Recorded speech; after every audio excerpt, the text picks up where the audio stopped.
Hello, everyone. Welcome back to Year in the Bible with Divine Discoveries. As you can see, we are in the car. Busy day today, but we still have things to do. So, today we are going to be reading Deuteronomy 11 through 16, and it will be days 74 and 75. Let's begin. Love the Lord your God and keep his requirements, his decrees, and his laws and his commands always. Remember today that your children were not the ones who saw and experienced the discipline of the Lord your God, his majesty, his mighty hand, his outstretched arm, the signs he performed and the things he did in the heart of Egypt, both to Pharaoh king of Egypt and to his whole country. What he did to the Egyptian army, to its horses and chariots, how he overwhelmed them with the waters of the Red Sea as they were pursuing you, and how the Lord brought lasting ruin on them. It was not your children who saw what he did for you in the wilderness until you arrived at this place, and what he did to Dathan and Abram, sons of Eliab the Reubenite, when the earth opened its mouth right as the middle of all of Israel, and swallowed them up with their households, their tents, and every living thing that belonged to them. But it was your own eyes that saw all these great things that the Lord has done.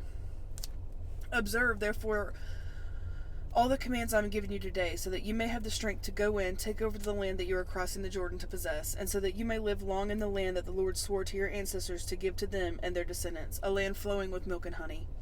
The land you are entering to take over is not like the land of Egypt, from which you have come, where you planted your seed and irrigated it by foot as in a vegetable garden. But the land you are crossing the Jordan to take possession of is a land of mountains and valleys that drinks rain from heaven. It is a land that the Lord your God cares for. The eyes of the Lord your God are continually on it from the beginning of the year to its end.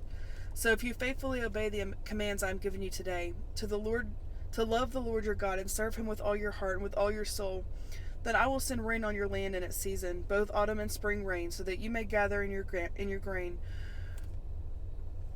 new wine and olive oil. I will provide grass in the fields for your cattle, and you will eat and be satisfied. Be careful, or you will be enticed to turn away and worship other gods and bow down to them. Then the Lord's anger will burn against you, and he will shut up the heavens so that it will not rain, and the ground will yield no produce, and you will soon perish from the good land that the Lord is giving you. Fix these words of mine in your hearts and minds. Tie them as symbols on your hands and bind them on your foreheads. Teach them to your children, talking about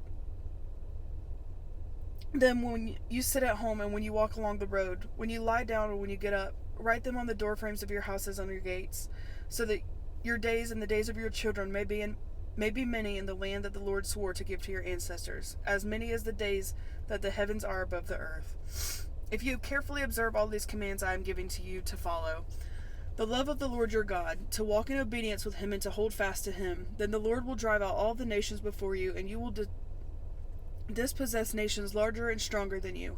Every place where you will set foot will be yours. Your territory will extend from the desert to Lebanon, and from the Euphrates River to the Mediterranean Sea. No one will be able to stand against you. The Lord your God, as he promised you, will put the terror and fear of you in the whole land, wherever you go. See, I am setting before you today a blessing and a curse. The blessing if you obey the commands to the Lord your God that I am giving you today. The curse if you disobey the commands of the Lord your God and turn away from the command today by following other gods which you have not known. When the Lord your God has brought you into the land you are entering to possess, you are to proclaim on Mount Gerizim the blessings and on Mount Ebal the curses. As you know, these mountains are across the Jordan, westward toward the setting sun, near the great trees of Moreh, in the territory of those Canaanites living in the Arba in the vicinity of Gilgal.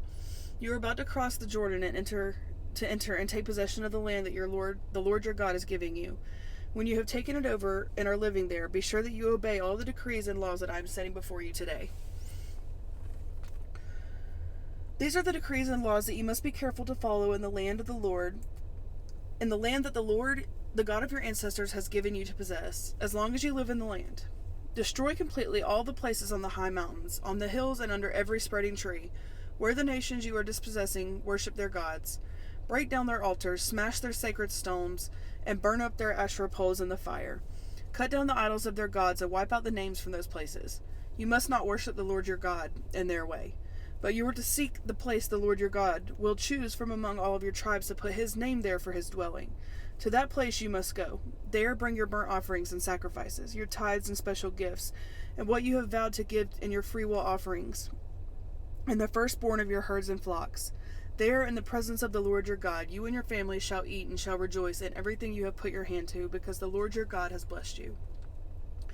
You are not to do as we do here today, everyone doing as they see fit, since you have not yet reached the resting place and the inheritance of the Lord your God is giving you. But you will cross the Jordan and settle in the land the Lord your God is giving you as an inheritance, and he will give you rest from all of your enemies around you, so that you will live in safety. Then to the place the Lord your God will choose as a dwelling for his name. There you are to bring everything I command you, your burnt offerings and sacrifices, your tithes and special gifts, and all of the choice possessions that you have vowed to the Lord. And there rejoice before the Lord your God, you, your sons and daughters, your male and female servants, and the Levites from your towns who have no allotment or inheritance of their own. Be careful not to sacrifice your burnt offerings anywhere you please.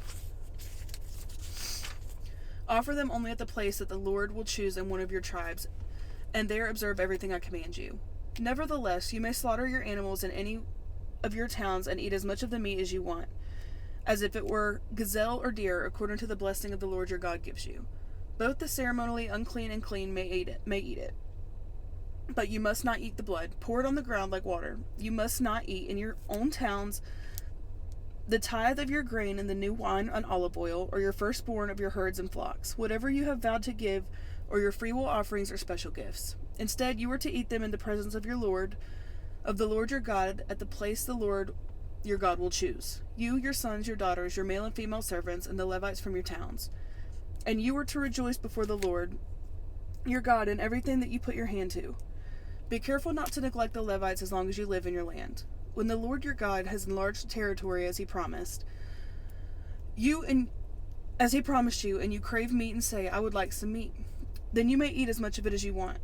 If the place where the Lord your God chooses to put his name is too far away from you, you may slaughter animals from the herds and flocks the Lord has given you, as I have commanded you. And in your own towns you may eat as much of them as you want. Eat them as you would gazelle or deer. But the ceremonially unclean and clean may eat. Both the ceremonially clean and unclean may eat. But be sure you do not eat the blood, because the blood is the life, and you must not eat the life with the meat.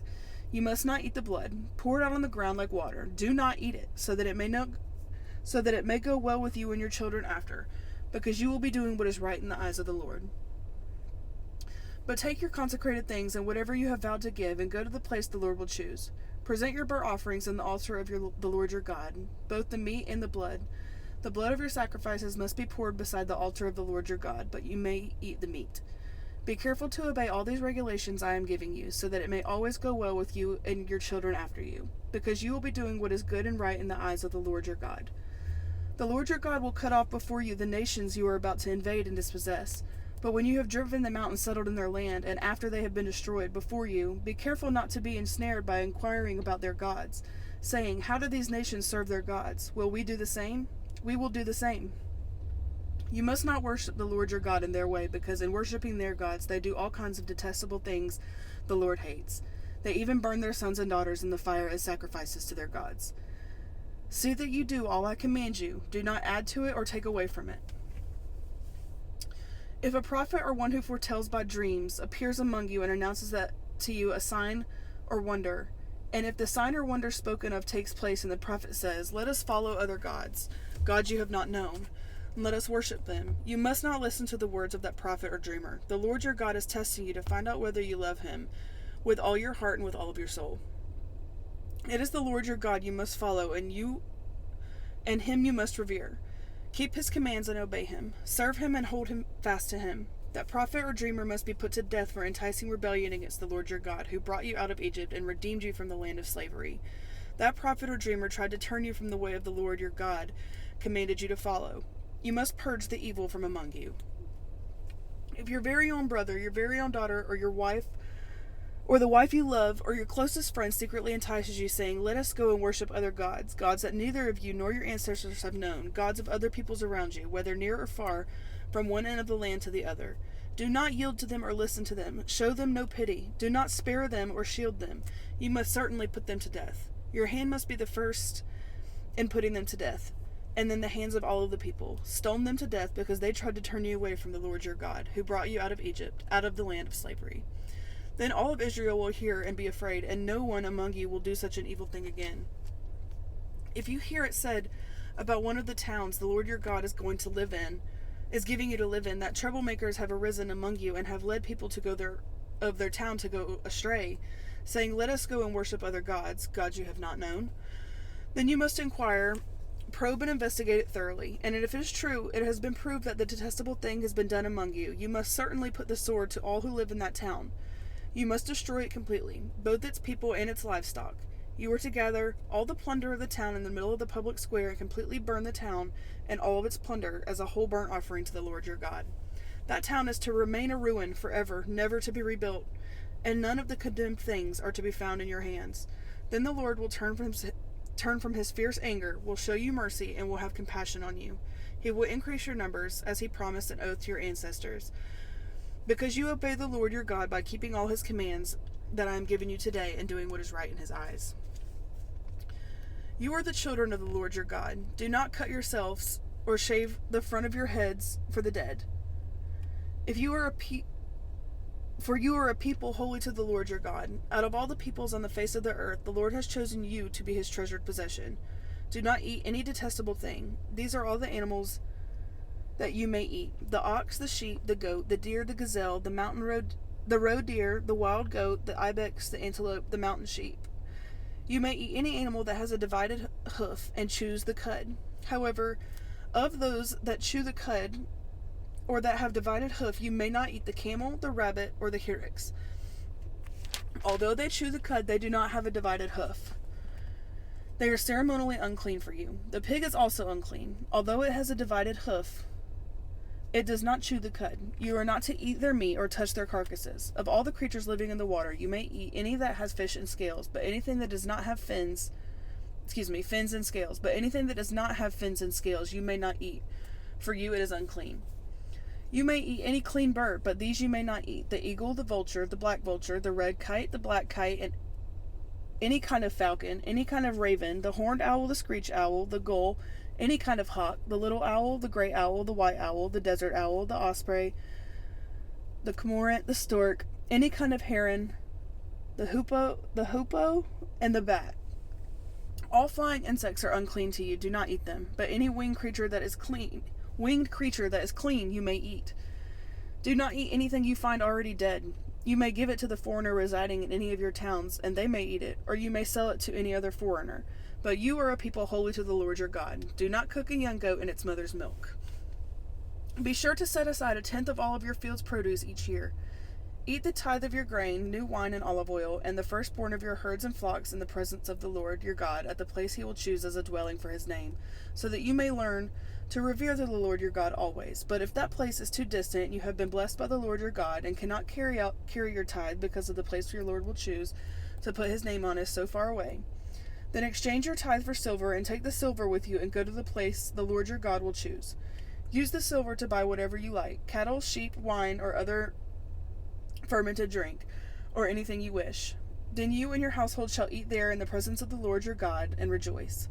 And do not neglect the Levites living in your towns, for they have no allotment or inheritance of their own. At the end of every 3 years, bring all of the tithes of that year's produce and store it in your towns, so that the Levites, who have no allotment or inheritance of their own, and the foreigners, the fatherless, and the widows who live in your towns may come and eat and be satisfied, and so that the Lord your God may bless you in all of the work of your hands. At the end of every 7 years you must cancel debts. This is how it is to be done. Every creditor shall cancel any loan they have made to a fellow Israelite. They shall not require payment from anyone among their own people, because the Lord's time for canceling debts has been proclaimed. You may require payment from a foreigner, but you must cancel any debt for your fellow Israelite owes you. However, there need be no poor people among you, for in the land the Lord your God is giving you to possess as your inheritance, he will richly bless you. If only you fully obey the Lord your God and are careful to follow all these commands I am giving you today. For the Lord your God will bless you as he has promised. And you will lend to many nations, but will borrow from none. You will rule over many nations, but none will rule over you. If anyone is poor among your fellow Israelites in any of the towns of the land your God is giving you, do not be hardened hard-hearted, or tight-fisted toward them. Rather be open-handed and freely lend them whatever they need. Be careful not to harbor this wicked thought. The 7th year, the year for canceling debts, is near, so that you do not show ill will toward the needy among your fellow Israelites and give them nothing. They may then appeal to the Lord against you, and you will be found guilty of sin. Give generously to them, and do so without a grudging heart.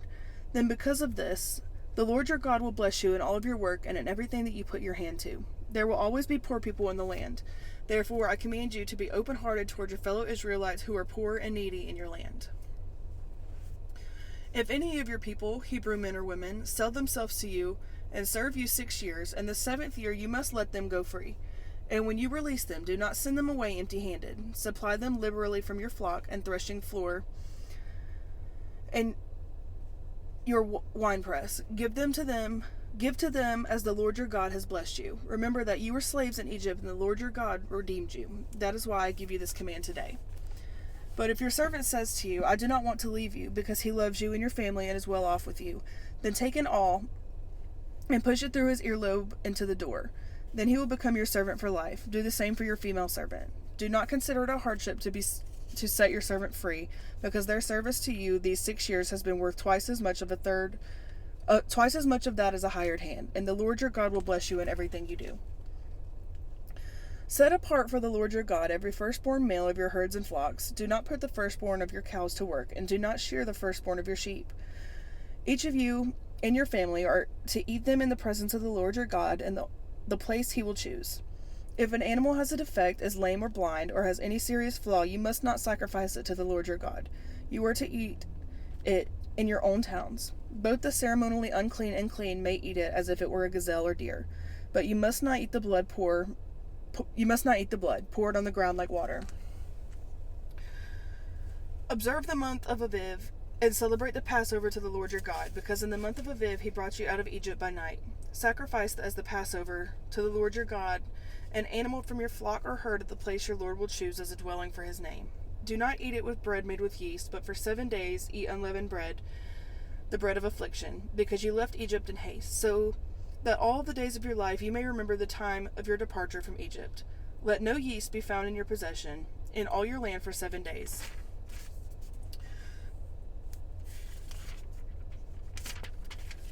Do not let any of the meat you sacrifice on the evening of the first day remain until morning. You must not sacrifice the Passover in any town the Lord your God gives you, except in the place that he chooses as a dwelling for his name.